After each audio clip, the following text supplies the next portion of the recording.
نحمدہ و نصلی علی رسولہ الکریم اما بعد اعوذ باللہ من الشیطان الرجیم بسم اللہ الرحمن الرحیم السلام علیکم ورحمۃ اللہ وبرکاتہ۔ امید کرتا ہوں آپ صحت اور ایمان کی اعلیٰ حالت میں ہوں گے۔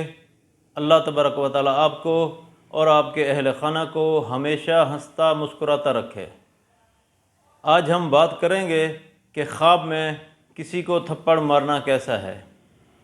علامہ ابن سیرین رحمۃ اللہ علیہ نے خواب میں کسی کو تھپڑ مارنے یا خود تھپڑ کھانے کی کچھ مختلف صورتیں بیان کی ہیں۔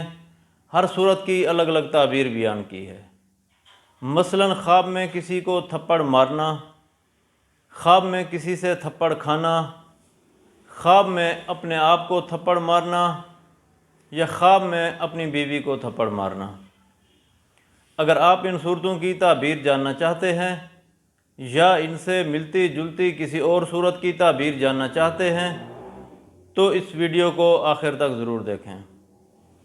اور اگر آپ نے ابھی تک ہمارے یوٹیوب چینل خواب کی حقیقت کو سبسکرائب نہیں کیا تو پہلے سبسکرائب کر لیں تاکہ ہماری اگلی آنے والی ویڈیو آپ تک پہنچ سکے۔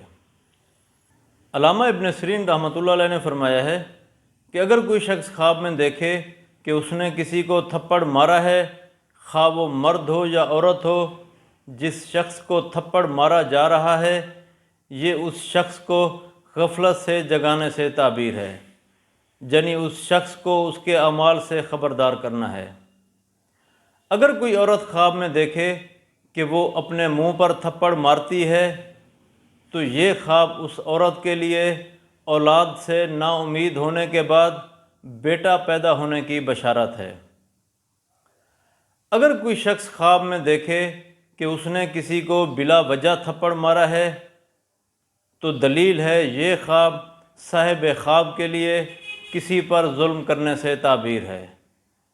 اللہ تبارک و تعالیٰ سے دعا ہے کہ اللہ تبارک و تعالیٰ ہمارے خوابوں کو ہمارے لیے باعث رحمت اور باعث برکت بنائے۔ السلام علیکم ورحمۃ اللہ وبرکاتہ۔